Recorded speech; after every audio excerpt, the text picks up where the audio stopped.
everyone knows that Chazal instituted something unique and something special, that every Shabbos has its own parsha. Every Shabbos has its own parsha.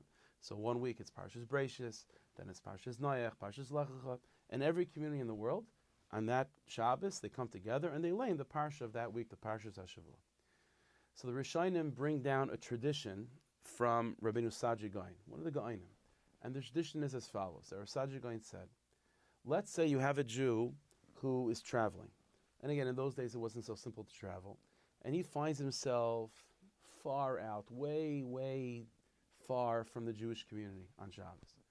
So not only is he not with the Jewish community, so he doesn't have an opportunity to really learn from a Sefer Torah properly, he doesn't even know what parsha it is. Let's say he's that disconnected from the community that he doesn't even know what parsha it is. If he knew what parsha it was, so he has a chumash with him, it would be nice and appropriate to learn that parsha. But he doesn't know what parsha it is. But he has a chumash to learn. So is there any particular parsha that's worthwhile learning on any Shabbos if the person doesn't know what Parshas HaShavua it is? So Rav Saadia Gaon said, yes, there is one parsha which is always appropriate every Shabbos, which is Parshas Haman. The parsha that talks about the man descending for the Jewish people in the desert, and every single day it came. On Friday, twice the double portion, one for Friday, one for Shabbos. That's the parsha that you should learn if you don't know what Parshas HaShavua it is. That's what they say that's what's brought down from the tradition from Rav Saadia Gaon. Now this is a little bit of an interesting thing because, it is true that the mun has to do with Shabbos. A double portion fell on Friday because Shabbos, because of the specialty of Shabbos, I understand. But if you ask me though, there are more parshas in Chumash that are more directly talking about Shabbos than just the mun, which happens to be a double portion came on Friday for Shabbos. So why would the Rav Saadia Gaon say that this is the parsha, that this person that's lost in the desert or lost in the wilderness and doesn't know, and he's far from the Jewish community, and he doesn't even remember, doesn't even know what they're laying over there, he should lay Parshas Haman.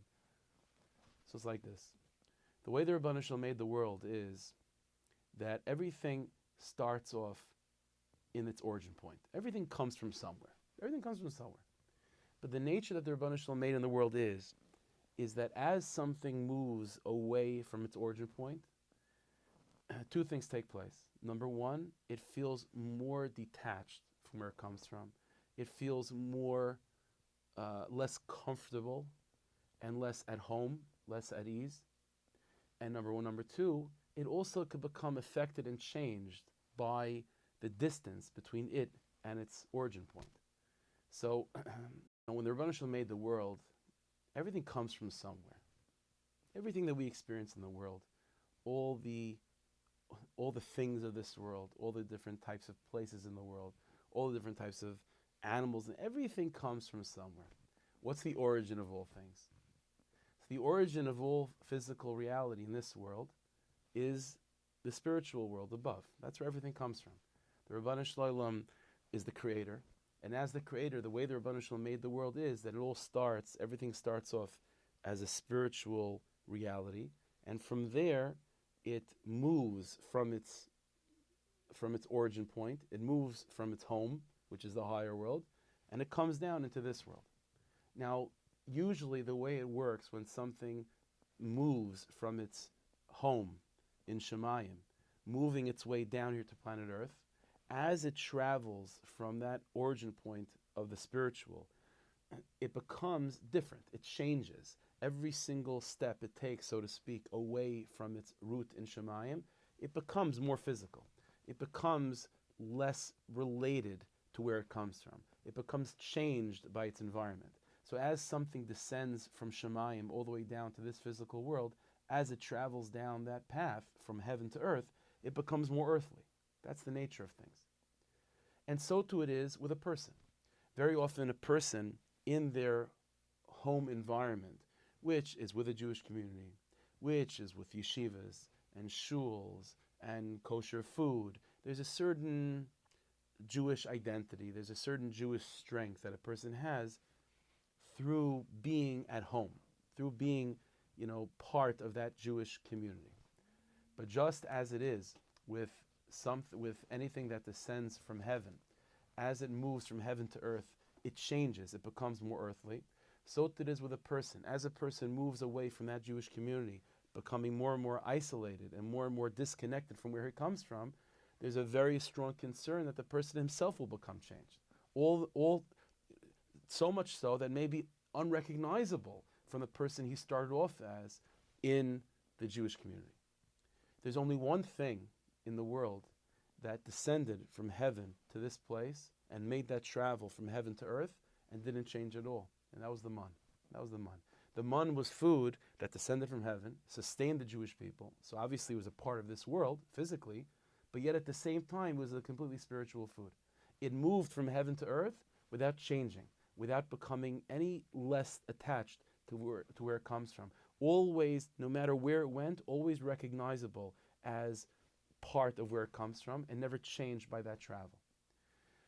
Just as man is a food that descended from heaven to earth and never changed its personality, its identity from heaven, so too there's one day of the week which gives the Jewish person the strength that despite all the travels that a person might have done to move away from their origin point, which usually comes with changing and becoming different and becoming almost unrecognizable from where they come from, Shabbos is a day of connectivity. Shabbos is a day whose very essence is to realign a person from where they come from.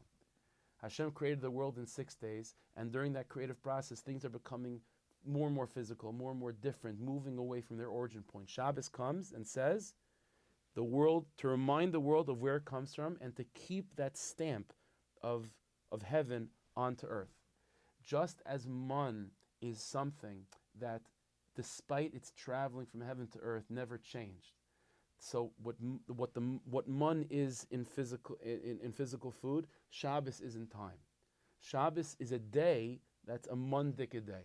It's a day whose very essence is about reminding the Jewish people and the Jewish person that no matter how far you've moved from where you come from, you're still just as connected as always. That's what Shabbos is. Therefore, says Rav Sajigain, you have a Jew who must feel very disconnected from the Jewish community. Not only is he alone on Shabbos, but he doesn't even remember what parsha it is. So can you imagine the mindset that this person is going through? As Imam, he feels alone, he feels so disconnected, feels so affected by the distance between him and his origin point, the Jewish community. So comes Rav Sajigain and it says, but on the day of Shabbos, he has to be reminded that specifically through Shabbos, a person is able to feel connected to his origin point despite the distance between him and his origin point. To highlight this aspect, we specifically learn about the man.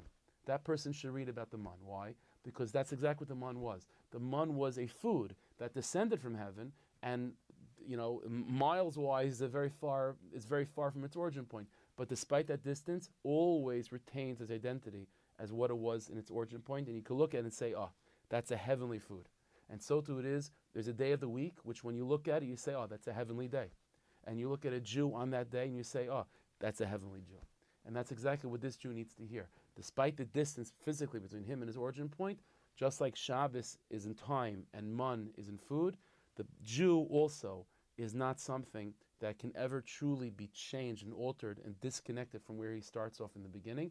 And that's what that Jew needs to be reminded of. Our avodah, based on this, is to remember that Shabbos is a day that no matter whatever level of upheaval and whatever level of distance a Jew might have accumulated over the course of the 6 days of the week of making miles between him and where he comes from in Shemayim, where he comes from in heaven, and where he comes from the Jewish community, Shabbos says, ultimately, you can't disconnect yourself. Shabbos says no matter what happens, you're still stamped with the identity of where you come from. And that should give a person strength, it should give a person confidence, and to a sense of community, a sense of cohesion, that despite the difference and the distance in space, nothing's changed.